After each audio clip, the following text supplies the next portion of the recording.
Halo Sumatera Utara, selamat sore pemirsa. Untuk memperbaharui informasi Anda seputar Sumatera Utara. Sumatera Utara hari ini hadir kembali menjumpai Anda edisi Jumat 4 Agustus 2023. Kali ini bersama saya Keriawan Sembiring. Dan saya Widya Utami Putri. Seperti biasa sejumlah informasi telah dirangkum tim redaksi kami untuk Anda. Dan berikut Sumatera Utara hari ini selengkapnya.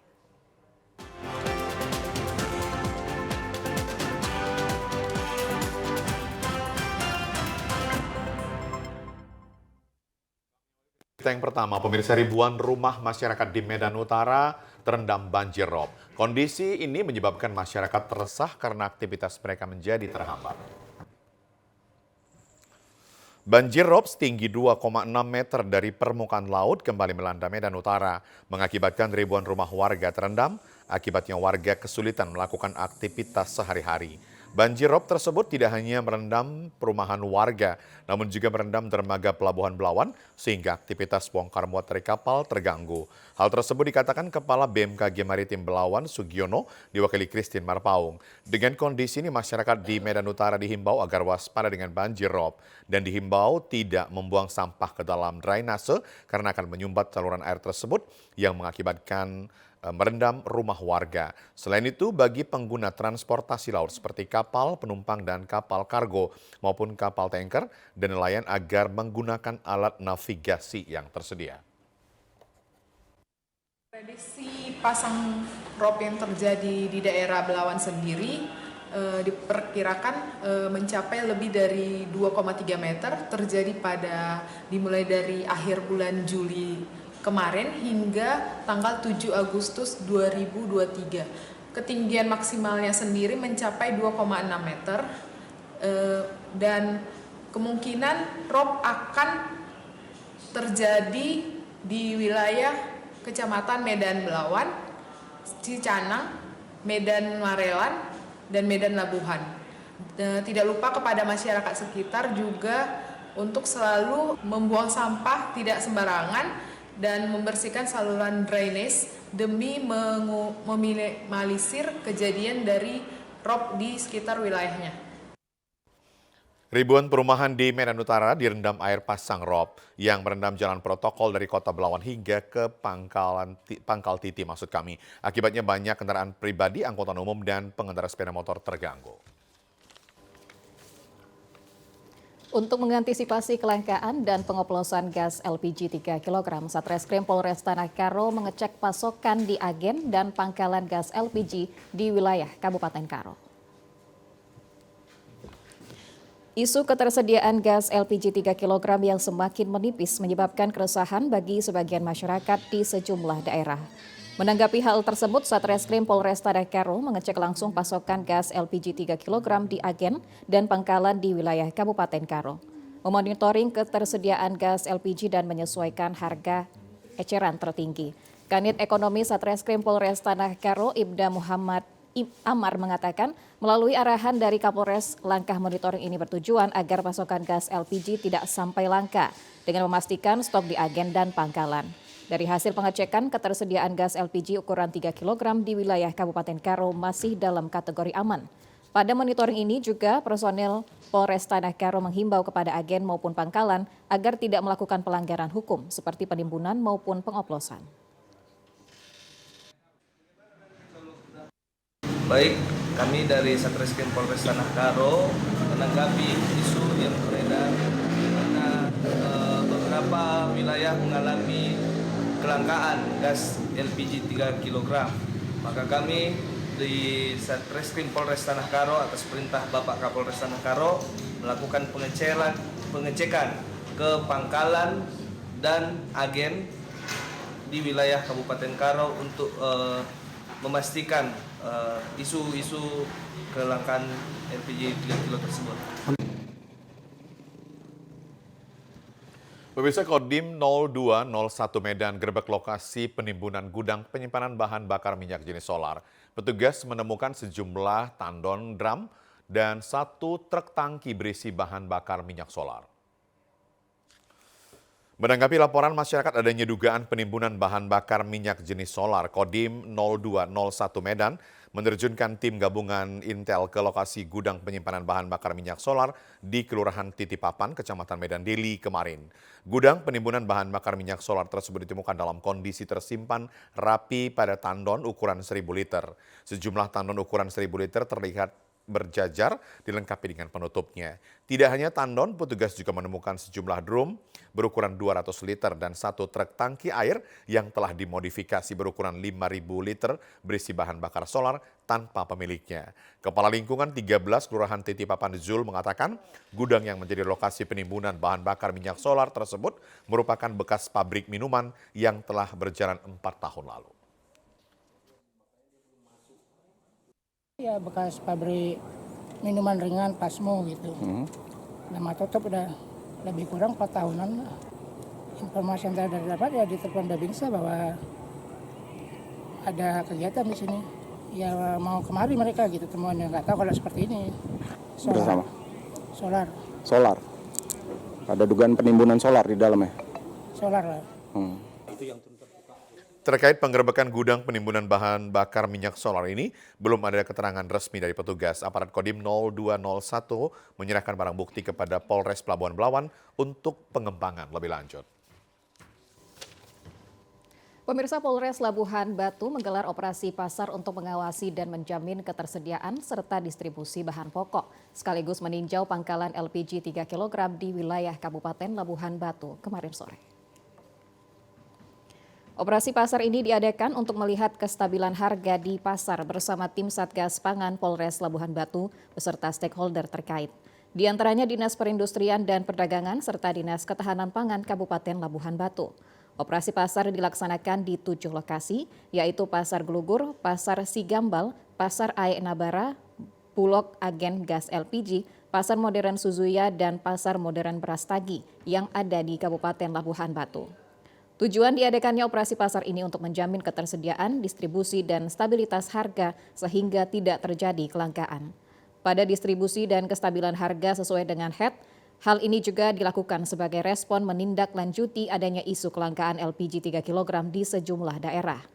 Dari hasil sidak pasar yang dilakukan tidak ditemukan adanya kelangkaan dan lonjakan harga, maupun adanya penimbunan dan penyimpangan yang dilakukan para pedagang.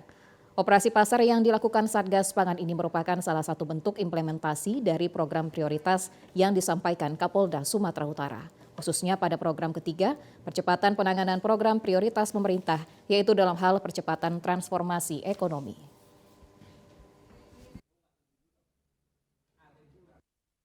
Untuk menjaga situasi Kamtibmas tetap aman dan kondusif, tim Sabara Polres Labuhan Batu melakukan patroli sepeda di pusat keramaian yang ada di Kota Rantau Prapat kemarin sore.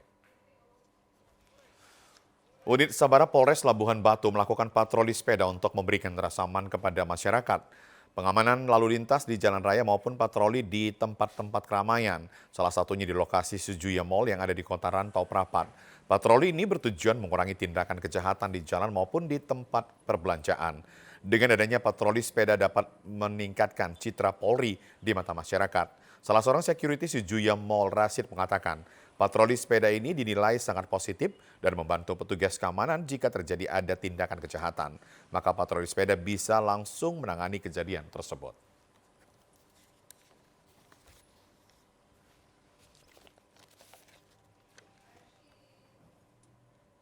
Untuk patroli untuk apanya kan bisa membantu. Jadi kan kalau bisa adalah untuk perharinya berapa orang. Jadi kalau ada apa-apa masalah di sini langsung untuk polisi yang nanggapin gitu. Harapannya ke depannya ditingkatkan lagi lah untuk titik-titik keliling tertentunya gitu Pak.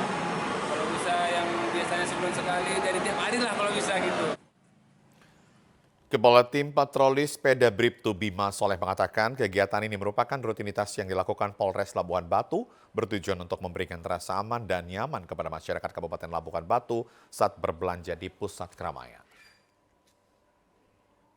Untuk kegiatan patroli sepeda ini adalah salah satu kegiatan rutinitas yang memang dilaksanakan oleh Polres Labuhan Batu.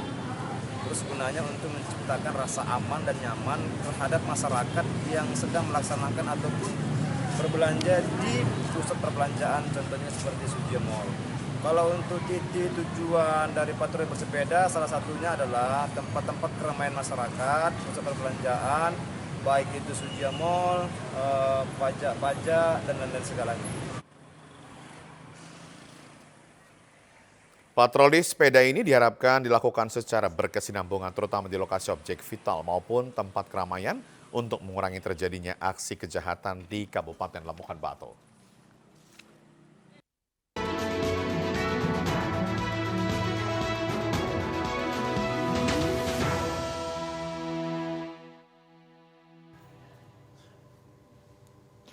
Pemirsa, KPUD Deli Serdang menggelar sidang pemeriksaan dugaan pelanggaran kode etik dengan ad hoc KPU Kabupaten Deli Serdang dengan memberhentikan anggota PPS Desa Namo Landur secara permanen digantikan dengan yang baru.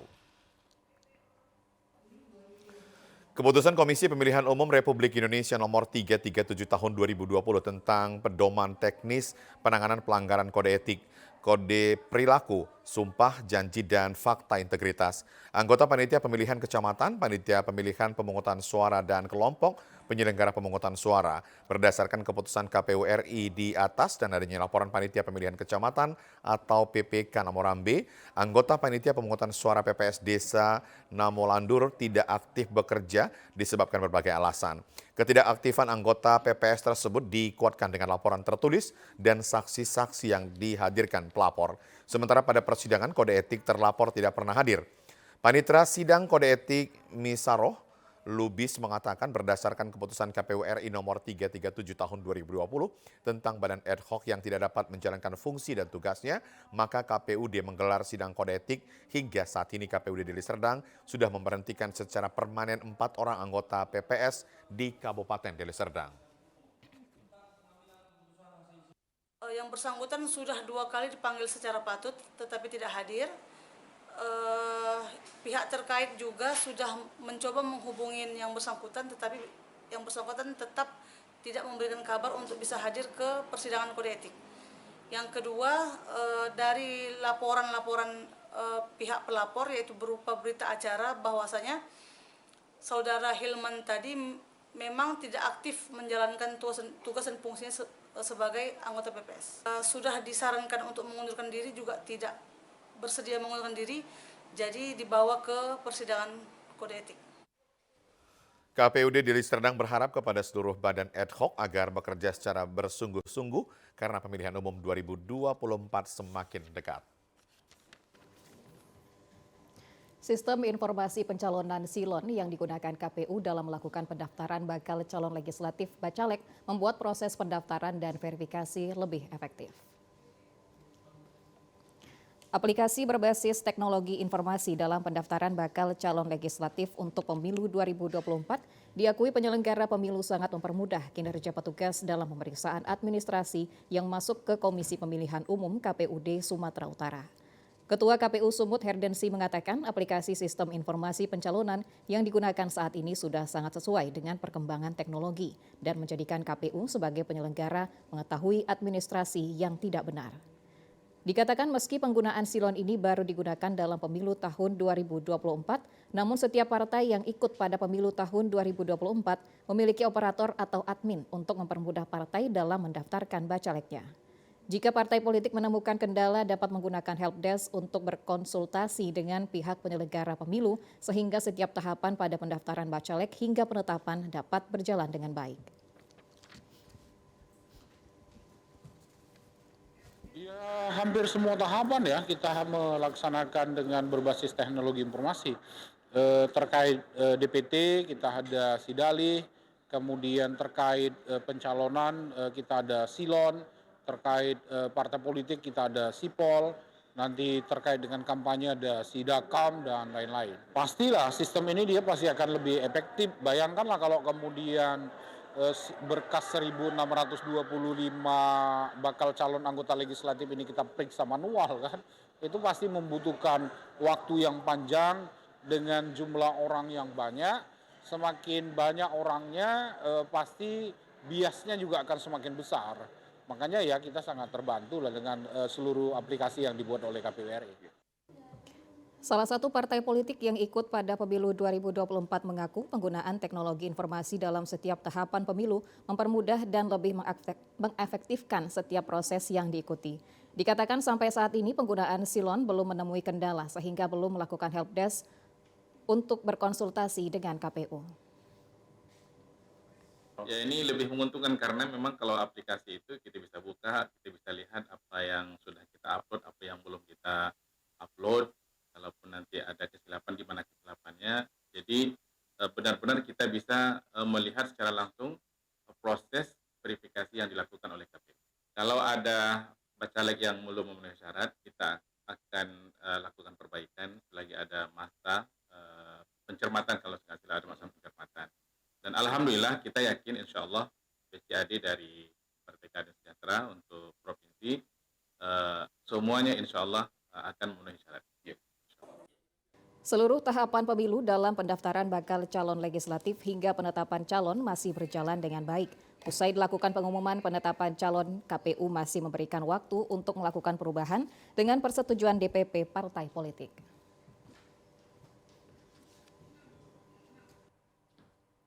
Ya, BBC informasi aktual lainnya akan kami hadirkan sesaat lagi.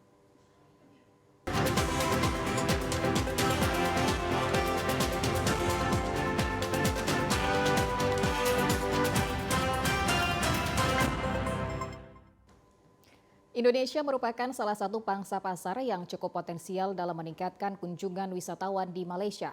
Terbukti setiap tahunnya kunjungan wisatawan Indonesia terus meningkat ke negara jiran tersebut. Kedekatan jarak, budaya, serta kapasitas penerbangan yang selalu tersedia membuat wisatawan Indonesia lebih memilih berwisata ke Malaysia. Konsul Jenderal Malaysia di Medan, Ayub Omar, didampingi Chan Hon Moon, Direktur Tourism Malaysia, Medan, mengatakan pentingnya membangun kembali networking di antara kedua negara setelah pandemi COVID-19. Sebanyak 60 top agen perjalanan Kota Medan hadir dan berinteraksi dengan pelaku-pelaku pariwisata Malaysia kemarin. Medan menjadi pemberi kontribusi terbesar dari wisatawan Sumatera ke Malaysia sehingga potensinya cukup besar untuk dimanfaatkan Malaysia. Kegiatan Tourism Malaysia bersama Malaysian Association of Travel and Tourism Agents roadshow ke Medan ini bertujuan untuk semakin menarik minat kunjungan ke Malaysia. Tak pernah terhentilah. Malah kalau di waktu COVID juga dulu memang kita sering mengadakan juga aktivitas promosi untuk para wisata lah ke Malaysia. Waktu COVID masih kita buat panggil-panggil semua pelaku para wisata ni secara online. Ya. Jadi saya fikir ini yang saya macam bagi tahu tadi, kita nak beri connect semula antara dua pelaku para wisata kerana waktu lepas COVID ramai yang telah bertukar. Ya, menjadi ada yang naik baru, menjadi seperti cendawan yang baru keluar daripada hujan gitu. Jadi yang lama sudah tidak ada lagi, banyak juga hotel-hotel juga tutup, banyak juga travel agent juga tidak dapat, tidak tutup, company-nya bankrupt, dan juga termasuk juga yang macam pengusaha-pengusaha bus turis juga banyak yang tidak bisa beroperasi lah. Jadi saya rasa ini yang baru-baru mungkin yang baru tumbuh ya, seperti cendawan ini datang semula untuk kita berjumpa dengan pelaku pariwisata daripada Medan khususnya. Pada tahun 2022, Malaysia mencatatkan kedatangan wisatawan dari Indonesia sebanyak 1.481 lebih dan angka tersebut merupakan yang kedua tertinggi setelah Singapura. Kedudukan ini dilihat terus konsisten dengan kedatangan 704.147 wisatawan Indonesia yang dicatatkan pada suku pertama tahun ini. Lebih lanjut dikatakan membangun kembali networking itu sangat penting dilakukan di antara kedua negara setelah pandemi. Kegiatan ini menjadi momentum untuk mengenalkan destinasi baru selain Kuala Lumpur dan Penang seperti Perak, Melaka, Perlis yang akan mengadakan tahun melawat negeri. Selain itu diharapkan kepada para pelaku pariwisata untuk mengeksplorasi berbagai aktivitas wisata lainnya di Malaysia seperti sport tourism, homestay, MM2H dan Edu Tourism. Kepada 3 bandar iaitu Balikpapan, Jakarta dan Medan. Kenapa kita berada di Medan? Kerana kita ingin reconnect pasaran kami bersama dengan antara pemain industri di Malaysia dan juga di Indonesia. Jadi kunjungan kami kali ini untuk menghubungkan semula pemain-pemain industri, refresh mereka punya kontrak dan juga memperkenalkan produk-produk yang baru. Jadi apabila dikatakan produk-produk yang baru, Malaysia ni bagi pasaran Sumatera yang paling penting adalah health tourism. Visi kami pada kali ini, kami mensasarkan 2.6 juta pelancong untuk tahun 2023. Kami mengharapkan sokongan dan juga usaha giat yang berterusan daripada pemain industri di Indonesia, khususnya Sumatera dan Medan, untuk lebih membawa lebih ramai, merancakkan lagi industri pelancongan di Malaysia. Pemirsa, berikut informasi perakiran cuaca di sejumlah daerah di Sumatera Utara dari Badan Meteorologi, Klimatologi, dan Geofisika Wilayah 1 Medan berlaku pada hari Sabtu 5 Agustus 2023 berikut ini. Halo Sobat BMKG, kembali lagi bersama saya Putri Diana, Perakirawan BBMKG Wilayah 1 Medan, yang akan menyampaikan informasi perakiran cuaca dan hotspot untuk wilayah Sumatera Utara per tanggal 5 Agustus 2023. Pada pagi hari, cuaca diperkirakan berawan dan terdapat potensi hujan ringan di wilayah Langkat, Deli Serdang, Binjai, Medan, dan sekitarnya.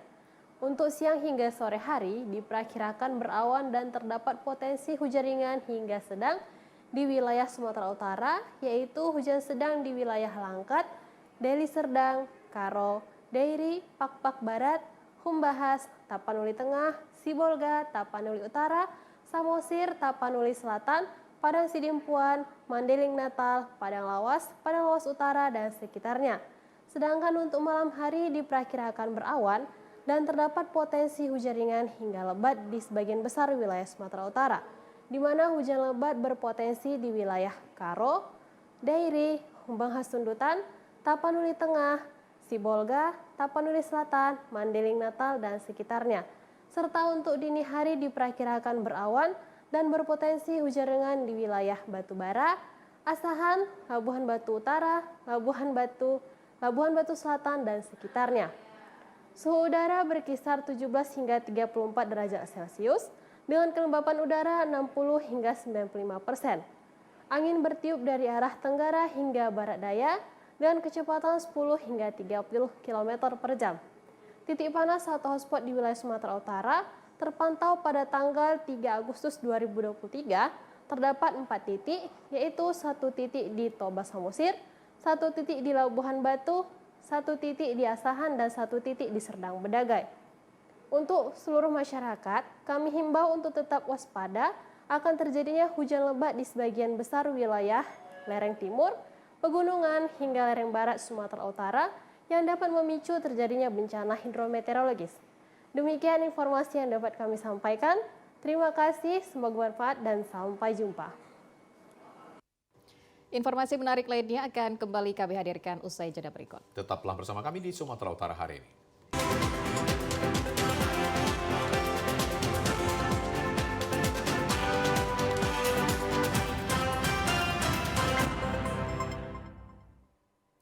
Pemirsa, menjelang hari ulang tahun ke-78 Republik Indonesia, opsen penjahit bendera naik hingga 50%. Orderan jahit bendera berdatangan dari berbagai daerah. Sejumlah penjahit bendera mulai disibukkan dengan menyelesaikan pesanan atau orderan bendera merah putih di Jalan Jamin Ginting, Medan kemarin. Dengan keterampilan khusus, penjahit mendesain kain merah putih menjadi bendera negara Indonesia dengan berbagai ukuran dan model. Bendera merah putih ini akan dikibarkan warga Indonesia pada kendaraan, perkantoran, perumahan, dan lainnya.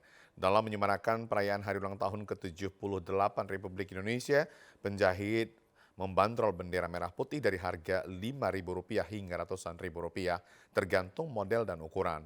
Salah seorang penjahit bendera, Maifo Tobing, telah menyelesaikan jahitannya sekitar 1.000 bendera dengan berbagai ukuran. Dengan menggunakan mesin jahit manual, menurutnya keterampilan menjahit bendera ini merupakan warisan orang tuanya yang telah berjalan puluhan tahun lalu. Maifo Tobing menambahkan orderan jahitannya merupakan pesanan dari berbagai daerah seperti Karo dan Langkat, sehingga omsetnya naik hingga 50%. Oh iya, tahun ini memang lebih banyak dibanding tahun lalu karena masih corona kan. Jadi kurang semarak kalau tahun lalu ini memang udah setengahnya udah ada tambah lah. Ada berapa persen Bu peningkatannya? Setengah, 50 ada. 50% ya. Datang dari mana aja Bu pesanan Bu?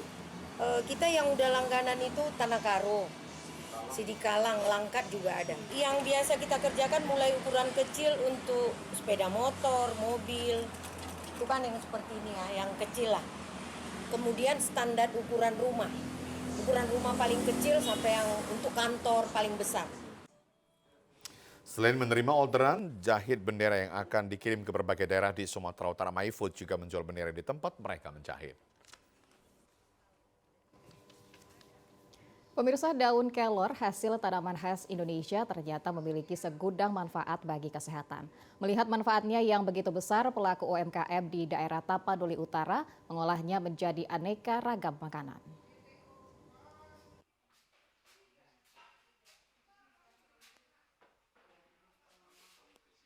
Daun kelor yang dulunya banyak diolah menjadi aneka ramuan untuk obat-obatan tradisional, saat ini sudah diolah menjadi aneka makanan.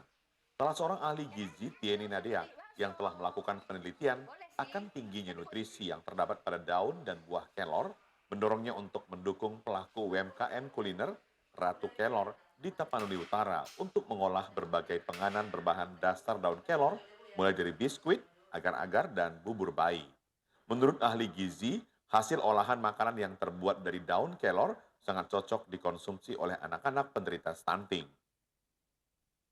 Saat ini banyak anak-anak penderita stunting merasakan dampak positif setelah mengkonsumsi aneka penganan dari daun kelor. Tanaman kelor merupakan tanaman yang sangat baik untuk kesehatan, terutama untuk pertumbuhan balita, karena mengandung nutrisi yang sangat tinggi. Saya meneliti daun kelor dan membuatnya menjadi biskuit. Banyak sekali yang sudah kita buat, kita produksi, selain biskuit yaitu nugget dan puding yang sangat disukai oleh anak-anak, yang merupakan salah satu makanan tambahan yang dikonsumsi anak-anak untuk mengatasi masalah gizi. Pemerintah Kabupaten Tapanuli Utara juga sangat mendukung keberadaan usaha UMKM berbahan dasar kelor ini, karena tidak hanya cocok untuk dikonsumsi penderita stunting, namun dapat dijadikan cemilan dengan rasa yang enak. Saat ini makanan berbahan dasar kelor tidak hanya dipasarkan di Tapanuli Utara, tetapi juga keluar Sumatera Utara. 1 kilo biskuit daun kelor dijual dengan harga Rp160.000 dan tepung daun kelor 1 saset dijual seharga Rp30.000. Saat ini permintaan akan olahan makanan berbahan dasar daun kelor mengalami peningkatan baik dari warga lokal maupun dari daerah lain. Proses pembuatan biskuit kelor, pertama-tama kami memikser telur dan mentega. Lalu kami mencampurkan bubuk daun kelor, tepung susu, tepung maizena, tepung gula, dan lainnya. Setelah adonan tercampur, kami memasukkan tepung terigu. Lalu diadon sampai kalis. Lalu kami mencetak di panggangan, memberi toppingan, dan memanggang seperti ini. Kepala Puskesmas Parsingkaman, Kecamatan Adian Koting, Desa Pansur Batu 2, Tapanuli Utara, Dosen Siringo, menyambut baik adanya olahan dari daun kelor untuk meningkatkan nilai gizi bagi anak-anak yang berada di Desa Adian Koting. Untuk mengedukasi masyarakat agar balita mengkonsumsi makanan sehat dan bergizi, dilakukan sosialisasi akan pentingnya mengkonsumsi daun kelor yang dapat diolah menjadi aneka makanan. Untuk percepatan penurunan stunting di Kabupaten Tapanuli Utara, khususnya di Kecamatan Adian Koting, kami dari UPT Puskesmas Parsingkaman selalu memberikan sosialisasi kepada masyarakat dengan melaksanakan PMBA. Dalam PMBA itu kita menyajikan beberapa jenis pangan dengan mencampurkan bubuk kelor yang sudah kita siapkan. Karena kita tahu bahwa daun kelor itu sangat tinggi nilai gizinya. Sehingga harapan kita masyarakat selalu bisa menyiapkan makanan yang baik untuk anaknya. Daun kelor saat ini sudah mulai dikenal banyak orang dan memiliki peluang besar untuk menggerakkan sektor ekonomi. Para pelaku usaha sangat mengharapkan peran pemerintah dalam mendukung upaya yang dilakukan sehingga geliat UMKM berbahan dasar daun kelor semakin berkembang.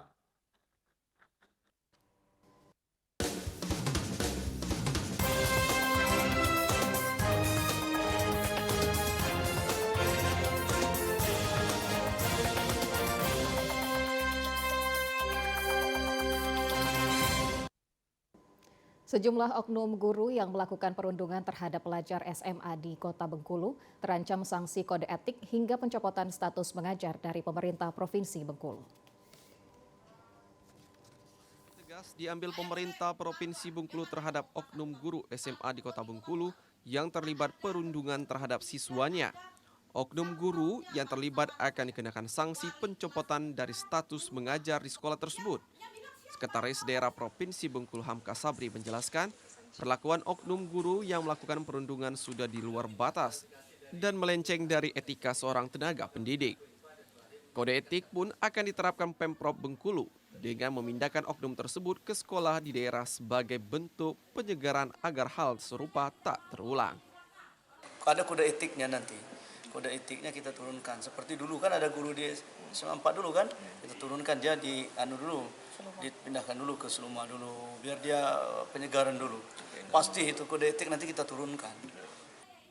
Sebelumnya sejumlah oknum guru dan siswa di salah satu sekolah menengah atas di Kota Bengkulu diduga menjadi pelaku perundungan. Dugaan perundungan ini sudah dialami korban sejak kelas 1 hingga kelas 3 SMA. Tim Liputan TPR Bengkulu melaporkan.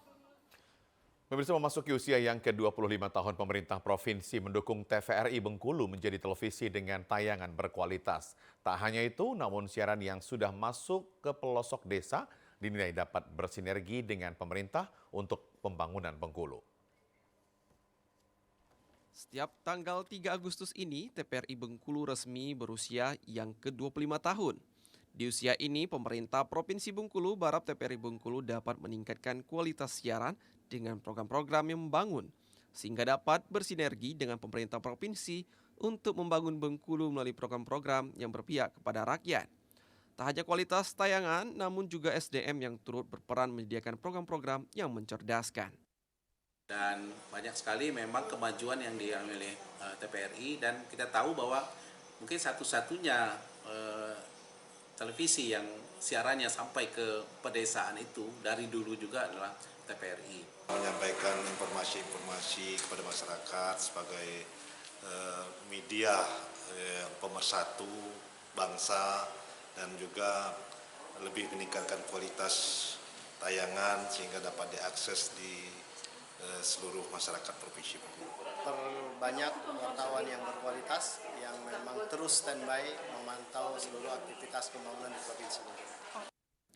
Anggota DPD RI Bengkulu Ahmad Kanedi juga mendukung program-program TPR Bengkulu untuk kemajuan Provinsi Bengkulu. Bangkit yakin TPRI ke depan akan lebih dicintai masyarakat dan terdepan dalam menyiarkan berita-berita yang baik, berita-berita yang membangun, serta berita-berita yang memberikan pendidikan yang sangat tentunya diperlukan untuk masa depan bangsa. Tim Liputan TPR Bengkulu melaporkan. Warga Desa Padang Jaya, Kabupaten Bengkulu Utara dihebohkan dengan penemuan seekor buaya di salah satu kolam ikan milik warga. Meski sempat kabur, buaya tersebut dapat dievakuasi oleh warga. Anak buaya berukuran 1,5 meter ini ditemukan pada hari Rabu siang kemarin saat warga tengah memanen ikan nila. Salah seorang warga yang ikut memanen ikan nila, Marsudi, mengatakan ia tidak mengetahui pasti dari mana anak buaya tersebut muncul. Namun selama ini warga sekitar Desa Padang Jaya belum pernah mendapati buaya yang hidup dekat dengan pemukiman warga. Pertama itu tadi itu buaya itu karena di dalam lumpur itu keinjak agak kasar, terus dia itu lari tapi tetap di dalam lumpur. Nah setelah airnya mulai surut, mungkin dia nggak tahan di dalam lumpur, dianya lari keluar gitu. Nah terus sama orang-orang diteriakin, wah itu buaya bukan biawak gitu. Itu dalam kolam itu? Dalam kolam. Kapolsek Padang Jaya Ibtu Ratno mengatakan anak buaya telah diserahkan ke BKSDA Bengkulu. Berdasarkan hasil observasi tim dari BKSDA Bengkulu, buaya yang muncul di kolam warga tersebut merupakan buaya muara. Maka pada hari ini juga tim daripada KSDA Provinsi Bengkulu sudah turun ke lapangan dan kami dampingi dengan Pak Sekcam, Pak Kades, dan dari Polsek Padang Jaya untuk memastikan. Dan ternyata memang benar itu anak buaya yang mana kurang lebih ukurannya panjang 1,5 meter. Dari kontributor Bengkulu Utara, Tim Liputan TPR Bengkulu melaporkan. Ya, BBC Informasi tadi mengakhiri Sumatera Utara hari ini. Mewakili seluruh kerabat kerja yang bertugas, saya Keriawan Sebiring. Dan saya Widya Utami Putri pamit undur diri dari hadapan Anda. Terima kasih, selamat sore. Sampai jumpa.